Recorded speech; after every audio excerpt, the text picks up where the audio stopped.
Hey, what's up? It's Rob KICKASS. Today we have a BMW. He had a message on his dash saying his coolant was low, added some coolant to it. I'll show you how I diagnose coolant leaks, figure them out, find them, fix them, and get these people back on the road. You ready to go, Rev? He's like, I'm ready. Yo, a good shepherd gave life to the sheep, leash nice, but nah, he ain't nice underneath. Got a price on the leash, I don't trust when he speak. He sound a real spite for the meat. Alright, so these cars were hidden by plastic. You want to pull a bunch of this plastic off. This kind of grommet stuff. If you've seen some of my other videos, some people were interested. I have a bunch of pliers to pull out pins. These are a couple of versions that work quite well. I don't know if you guys know about Nippic. These are the best pliers, in my opinion, on the planet. They never slip. Wire cutters, they can grab all kinds of things, especially stripped out screws and bolts. You'll be able to twist them out. Highly recommend Nippics. There's some cooler lines that go back here that tend to leak sometimes. Jack it up, get underneath. Alright, we are going to go into the car. I'm going to show you guys what I usually do. So I look around the bottom, obviously, because it's going to be wet. And right here, you can see there's a wet spot. Kind of squishy. So what we're going to do is we're going to take this panel off right here, so we got a better look. I'm thinking it's the oil cooler hoses are right up this way. So let's get this down and see what that is. Okay, now that we have that cover off, you see the coolant dripping right here. Y'all can see that. The drip of coolant. So I believe it's coming from right up there. Let me squeeze in there real quick. There is our culprit right there. Obviously that guy is leaking right there. That is the, I believe the oil cooler is right here. The trans cooler is right there. That's the oil cooler. Wait, sorry. There's two coolers squished right there. There's one is the transmission, and the one over there is the oil cooler. The feed from the oil cooler is leaking coolant. This is a little wet. We may do that one while we're down here too. But that one's definitely needs to be replaced. That one's definitely bad. So we'll get to ordering those parts. This is a massive hose. Try not to tear it, just in case the parts are wrong or something. Send them back. This one should be right there. Look at the size of that. That's a big old hose. Come a little closer. Don't mind satellite dish Rev. Just tuning in some distant radio signals that he... Alright, so this is the hose we're going to be replacing. It's quite large. It's probably the biggest hose on the car. So this part goes down to a little auxiliary radiator down here in the corner, and then this one goes to the oil cooler back up under here, but this is all down just above the subframe, so it sits above the subframe down there like that. Drain this coolant. Most of it's probably drained out, but we're going to pop that thing off, drain the coolant, get those under trays off, and show you all that right now. You can't work on it with the dish on your head. What? Ref, no, you're jamming me in the head. This is not gonna work. You're gonna have to either take the dish off, or you're gonna have to stop chewing your butt. Could you back up? Back up. Rev, back up. Back up. Back up. Move back. Move back. Move back. Jeez, banging me in the head. Let's get back to taking this damn thing off. Rev's apparently gonna help.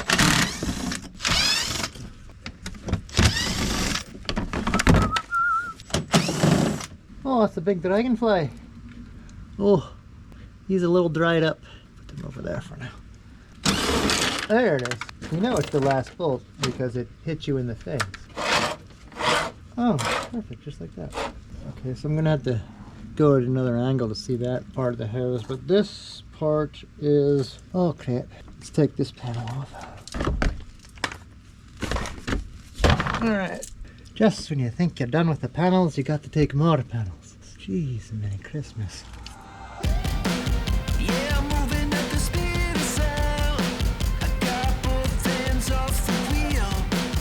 No, nothing's gonna slow. So I took the wheel off. The hose that I need to get to is right there-ish.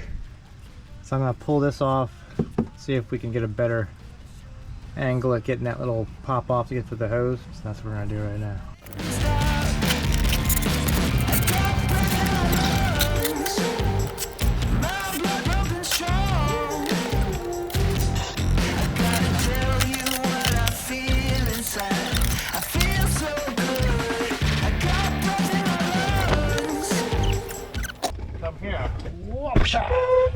Alright, now that you are here, that is the culprit we need to get off. I think I'll be able to pop that line off and move it out. These are great for draining coolant because they're nice and wide. So you can see I have released the clip. And now I just need to gently pry down here and slowly work that plastic sleeve up and try not to break the part that it connects into, because that can happen. We don't want to break that. That's the whole oil filter housing thing. Okay, we got the hose off, but unfortunately it goes up under the intake into Never Never Land and something's holding it, like right here. There's a clamp I can't get my hand on, so I'm gonna have to pull out the ECU so I can get my hand down there. This is fun. Let's pull all these connectors off. 1, 2, 3, 4 little connectors. 95, 96, 104.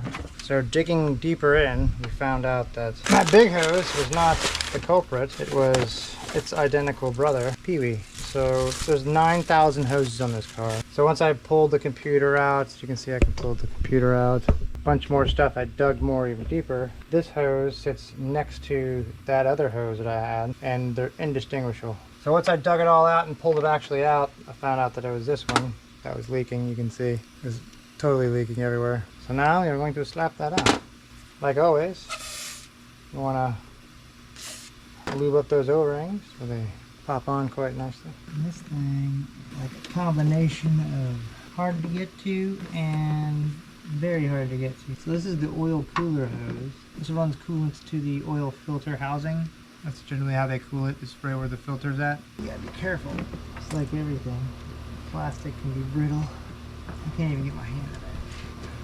I'm gonna see if I can get the bottom line going down. Okay, God, get it on. That was a battle. Jeez. Not easy to get to at all. And we got that guy. Whew.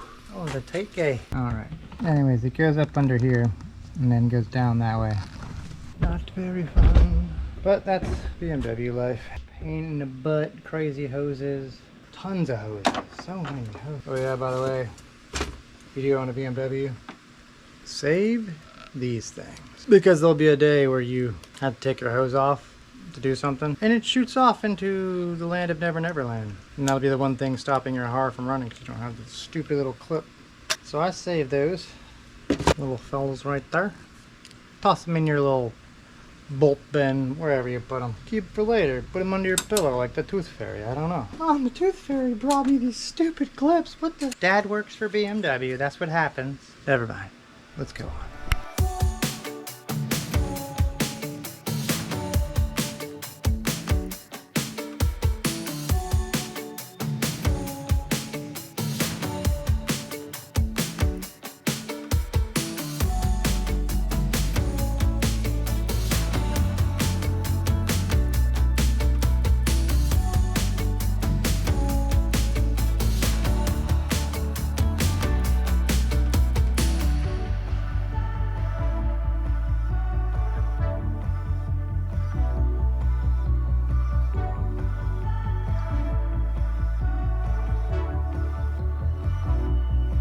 Oh, hi. So this is a fancy tool because BMW needs a tool for everything, because why not? The simplest thing, putting a wheel on. We need a tool for it because it's a BMW. If it's not a tool for it, then it's not a BMW. Instead of a traditional lug nut sticking out of the lug stud sticking out of the hub, they don't have that. They got these stupid things. I don't. Another BMW blunder. So what this is it does come with some cars, factory. I don't remember what this is from, but you screw it in like this because it's very hard to balance a big old tire like this. Try to get this in like this. It just doesn't, it's stupid. So they had to make a tool for it because nobody would be able to change their damn tire, especially grandma or some little lady trying to put this big wheel on. So what you do is you just try not to fall and break your legs and kind of limited on space in this driveway. Oh my gosh. Alright, it's kind of a hard way to pick this thing up. Sometimes you gotta straddle it. You gotta get in there like that. Alright, so look at that. See how easy that was? You just, like a hanger. Hang it on up on there like that. Then definitely, no, definitely, wrong word. I started with a D. Always start these by hand. Don't be Mr. NASCAR thinking you can just, because these you will definitely screw up. I don't care who you are. One day, your day will come and you'll screw one up. So it's better just to start them all by hand.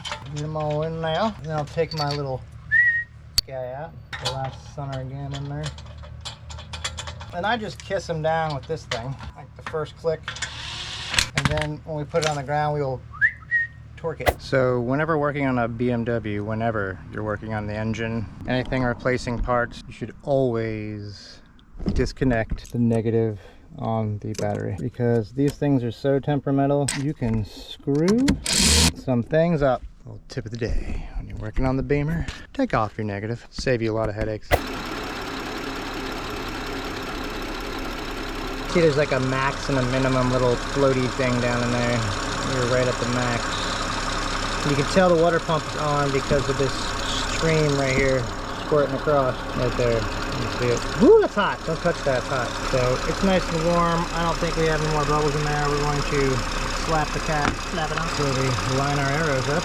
Check this one too. This is the AC system, has its own cooling system for the 1, 2, 3, 4.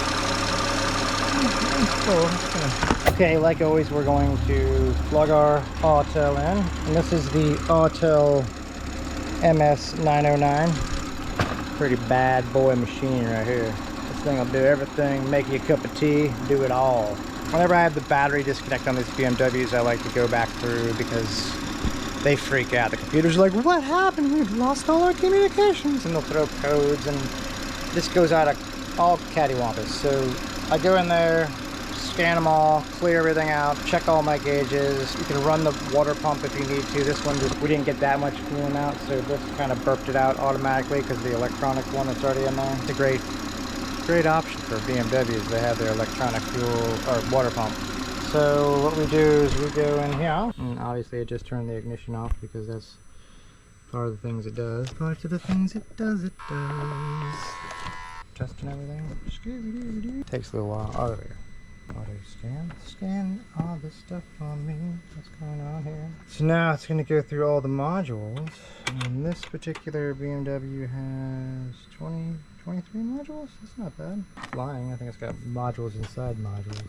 So fault scan, scanning for faults. It's got 25, 28, keeps going up, 30.